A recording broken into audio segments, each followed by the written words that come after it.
Europe. On commence évidemment avec Le Monde, l'international Didier François. On fait le point ce matin sur cette enquête sur les ingérences de Moscou dans la présidentielle américaine de 2016. Parce que le procureur spécial en charge de l'affaire dispose désormais d'un témoin capital. Oui, puis pas n'importe qui, puisque c'est le général Michael Flynn, qui est l'un des plus hauts gradés de l'armée américaine, soldat extrêmement respecté, ancien patron du renseignement militaire, qui avait rejoint très tôt la campagne de Donald Trump et avait rapidement intégré le premier cercle, en fait, jusqu'à devenir conseiller national à la sécurité après l'élection donc du 45e président des États-Unis. C'est donc l'homme qui coordonnait l'ensemble des services de renseignement, qui connaît les moindres secrets de la Maison-Blanche, qui vient de craquer, puisqu'il a signé ce week-end un accord de coopération avec le département de la justice dans lequel non seulement il avoue qu'il a menti au FBI, mais dans lequel il s'engage également à désormais collaborer pleinement avec les enquêteurs, portant, si besoin est, comme dans les films, un micro, alors même si effectivement il y a quand même peu de chances que ça arrive.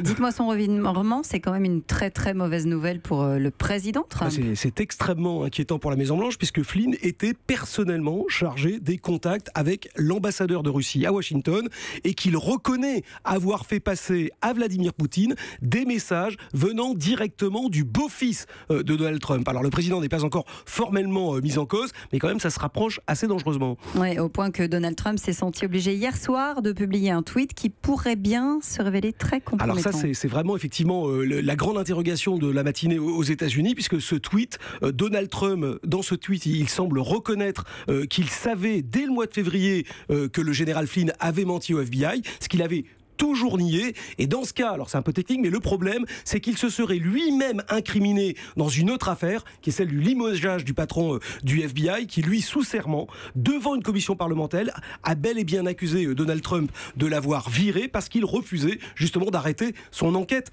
sur le général Flynn. Et ça, aux États-Unis, eh bien, ça s'appelle une obstruction ou une entrave à la justice. Et pour un président, c'est un des motifs possibles de destitution.